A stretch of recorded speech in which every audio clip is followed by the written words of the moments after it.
నేను ఎవరిని నొప్పించకుండా ఉండడానికే ఎప్పుడు ప్రయత్నిస్తాను అని చెప్తున్నారు యోగానంద. నేను చేయగలిగినంత ఉత్తమంగా చేస్తాను. నేను చేయగలిగింది అంతే. దేవుణ్ణి ప్రసన్నం చేసుకోవడమే నా మొదటి లక్ష్యం. ఆయన ముందు ఆరాధనాపూర్వకంగా ప్రార్థించడానికే నా చేతులను ఉపయోగిస్తాను. ప్రతి చోట ఆయనను అన్వేషించడానికే నా పాదాలను ఉపయోగిస్తాను. ఆయన ఎల్లప్పుడూ నాలో ఉన్నాడని తలచడానికే నా మనస్సును ఉపయోగిస్తాను.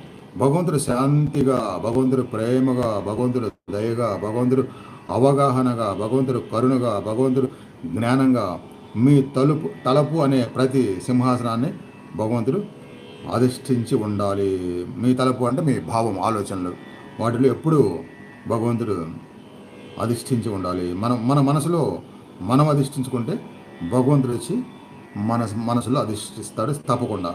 మీ ఖాళీ సమయాలన్నింటిలో మనసును అలా ఉపయోగించండి. మీకు సాధనకు టైం లేకపోతే ఎప్పుడన్నా ఖాళీ సమయం అలా